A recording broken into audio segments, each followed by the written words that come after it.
లీడర్లే cheap లిక్కర్లు, చిల్లర పైసలు, chicken బిర్యానీలు ఫస్ట్ వాళ్ళే చిల్లరగాళ్ళు. అసలు ఓటేయద్దు, పనిచేసే నాయకుడికి ఓటేయాలని అందరికీ తెలియజేసుకుంటూ, మరి పనిచేసే నాయకుడికి ఓటేస్తేనే మనకు నిత్యావసర వస్తువులు అదేవిధంగా రాష్ట్రం అప్పులపాలు రాకుంటుంటది. ఇప్పటికీ 7 నుంచి 8 లక్షల అప్పు అయిపోయింది మన రాష్ట్రంకు. కాబట్టి అలా మన రాష్ట్రం అప్పులపాలు కాకుండా ఉండాలంటే, మరి మన ఊరు వాళ్ళ బాగుండాలంటే, మన దేశం బాగుండాలంటే మంచి నాయకులని ఓటేయాలి. మరి అది పిలుస్తామనే వాళ్ళకి ఓటేయద్దు. మనకు 3 ఇచ్చేటోళ్ళు కావాలి. అదేంటి? విద్యా, వైద్యం, ఉపాధి.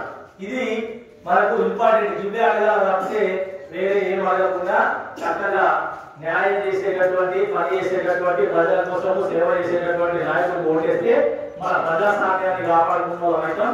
మన చీకటి భక్తులు ఇట్లా రంగుల హామీలు అయితే మంచి నాయకుడికి ఓటేస్తే అని మీ అందరికీ తెలియజేసుకుంటూ, మరి ఇంత చక్కటి కార్యక్రమానికి మాకు రాగానే ఇప్పుడే కాదు ప్రతిసారి కూడా మాకు ఆదరిస్తున్నటువంటి జాబ్లాపూర్ ప్రజలకు, మరి పెద్దలకు, యువతకు, మరి అదేవిధంగా పిల్లలకు, అమ్మలకు, అక్కలకు, మీ అందరికీ కూడా మరి ఇంత అమూల్య